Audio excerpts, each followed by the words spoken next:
दोस्तों, कुछ नाम केवल पहचान नहीं होते बल्कि समय के साथ एक भावना बन जाते हैं और साध्वी प्रेमबाईसा भी ऐसा ही एक नाम थीं, जिनका जीवन बचपन से ही ईश्वर भक्ति और आध्यात्मिक साधना में रमा हुआ बताया जाता है।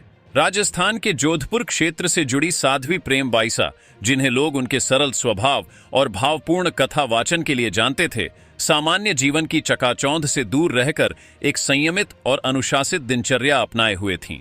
सार्वजनिक रूप से उपलब्ध जानकारियों के अनुसार उनका जन्म एक साधारण परिवार में हुआ था और उनका पूर्व नाम भी प्रेमबाईसा ही बताया जाता है। लेकिन बहुत कम उम्र से ही उनका झुकाव पूजा पाठ, जप तप और ध्यान की ओर बढ़ता चला गया। कहा जाता है कि जहां अन्य बच्चे सामान्य गतिविधियों में व्यस्त रहते थे, वहीं प्रेमबाईसा धार्मिक ग्रंथों और भक्ति में अधिक समय बिताना पसंद करती थीं। समय के साथ यह झुकाव और गहरा होता गया और उन्होंने सांसारिक जीवन से दूरी बनाते हुए संन्यास का मार्ग अपनाने का निर्णय लिया, जो किसी एक क्षण का नहीं बल्कि वर्षों की मानसिक और आध्यात्मिक तैयारी का परिणाम माना जाता है।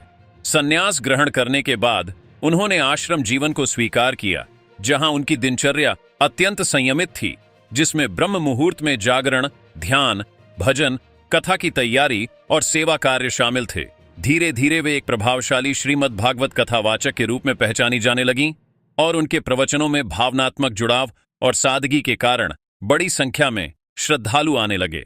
लेकिन दोस्तों, जैसा कि अक्सर देखा जाता है, प्रसिद्धि के साथ सवाल और विवाद भी जन्म लेने लगते हैं। इसी क्रम में 28 जनवरी 2026 का वह दिन आया जिसने सब कुछ बदल दिया। जोधपुर स्थित उनके आश्रम से अचानक यह सूचना सामने आई कि साध्वी प्रेमबाईसा की तबीयत बिगड़ गई है। प्रारंभिक जानकारी के अनुसार उन्हें तुरंत प्राथमिक उपचार दिया गया और इसी दौरान एक इंजेक्शन लगाए जाने की बात सामने आई, जिसके बाद उनकी हालत और गंभीर हो गई। जल्दबाजी में उन्हें अस्पताल ले जाया गया, लेकिन डॉक्टरों ने उन्हें मृत घोषित कर दिया। शुरुआत में यह कहा गया कि उनकी मृत्यु बीमारी और अचानक तबीयत खराब होने के कारण हुई, लेकिन जैसे जैसे समय बीता, इस मामले में कई सवाल उठने लगे। इलाज किस परिस्थिति में किया गया? इंजेक्शन किसने और क्यों दिया? क्या उस समय कोई योग्य चिकित्सक मौजूद था? इन सभी बिंदुओं पर स्पष्ट जानकारी सामने नहीं आ पा रही थी। इसी कारण पुलिस ने इस मौत को सामान्य मृत्यु मानने के बजाय संदिग्ध परिस्थितियों में हुई मृत्यु की श्रेणी में रखा और जांच शुरू की। प्रारंभिक एफआईआर में बीमारी और उपचार के दौरान मृत्यु का उल्लेख किया गया, लेकिन यह समझना जरूरी है कि एफआईआर किसी को दोषी ठहराने का दस्तावेज नहीं होती, बल्कि वह केवल घटना की सूचना और शुरुआती तथ्यों का रिकॉर्ड होती है। एफआईआर दर्ज होने के बाद पुलिस ने आश्रम में मौजूद लोगों, चिकित्सा प्रक्रिया से जुड़े व्यक्तियों और परिवार के सदस्यों से पूछताछ शुरू की। इसी बीच सोशल मीडिया और कुछ स्थानीय चर्चाओं में यह बात फैलने लगी कि साध्वी प्रेमबाईसा के पिता को गिरफ्तार कर लिया गया है, लेकिन पुलिस की ओर से आधिकारिक तौर पर ऐसी किसी गिरफ्तारी की पुष्टि नहीं की गई। पुलिस ने स्पष्ट किया कि जांच के तहत पूछताछ और गिरफ्तारी दो अलग अलग कानूनी प्रक्रियाएं हैं और पूछताछ का मतलब किसी पर आरोप तय होना नहीं होता।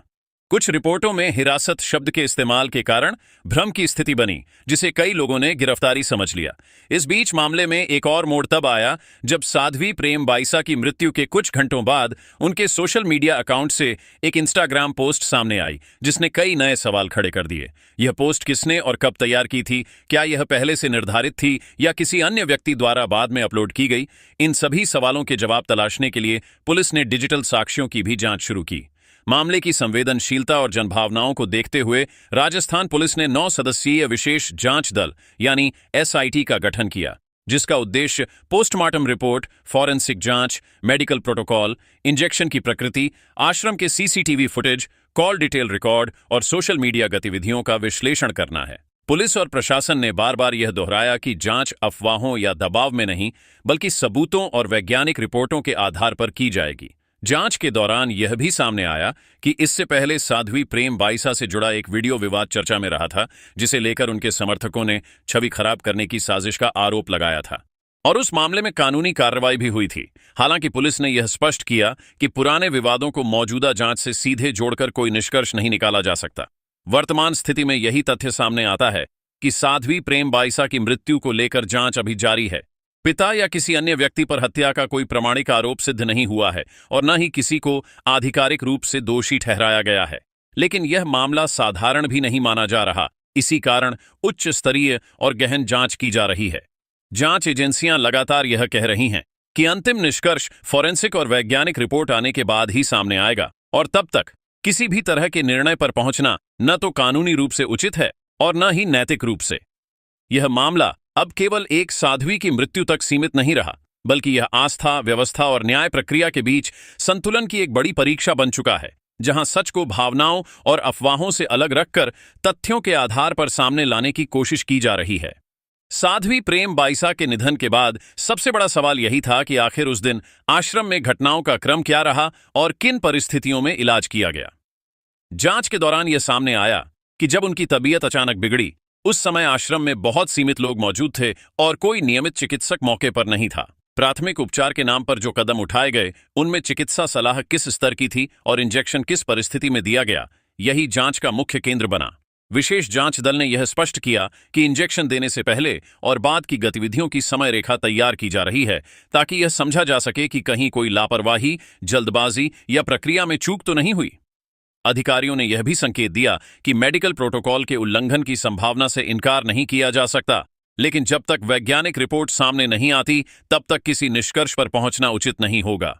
इसी कारण विसरा के नमूने फॉरेंसिक जांच के लिए भेजे गए, क्योंकि वही यह तय कर सकते हैं कि शरीर में कोई विषैला तत्व या असामान्य रसायन मौजूद था या नहीं। दूसरी ओर डिजिटल जांच में साध्वी के मोबाइल फोन और सोशल मीडिया अकाउंट्स की गतिविधियों का बारीकी से विश्लेषण किया गया, खासकर उस इंस्टाग्राम पोस्ट को लेकर जो मृत्यु के बाद सामने आई थी। जांच एजेंसियां यह पता लगाने में जुटीं कि उस पोस्ट का समय क्या था, उसे किस डिवाइस से अपलोड किया गया और क्या यह पहले से निर्धारित किसी प्रक्रिया का हिस्सा थी या किसी अन्य व्यक्ति द्वारा बाद में साझा की गई। इस पूरे मामले के सामने आने के बाद श्रद्धालुओं और स्थानीय लोगों के बीच आक्रोश भी देखने को मिला और कई जगह निष्पक्ष जांच की मांग उठी। प्रशासन ने स्थिति को संभालते हुए शांति बनाए रखने की अपील की और भरोसा दिलाया कि जांच बिना किसी दबाव या प्रभाव के पूरी की जाएगी। इस दौरान परिवार और आश्रम प्रबंधन के बयानों में कुछ विरोधाभास भी सामने आए, जिन्हें जांच अधिकारियों ने तनावपूर्ण स्थिति में दी गई मानवीय प्रतिक्रियाओं के रूप में देखा। हालांकि इन सभी बयानों को रिकॉर्ड में लेकर जांच फाइल का हिस्सा बनाया गया। सबसे अधिक चर्चा इस बात को लेकर रही कि क्या किसी करीबी पर संदेह किया जा रहा है, लेकिन पुलिस ने साफ कहा कि जांच में रिश्ते नहीं बल्कि तथ्य देखे जाते हैं और पूछताछ का अर्थ आरोप नहीं होता।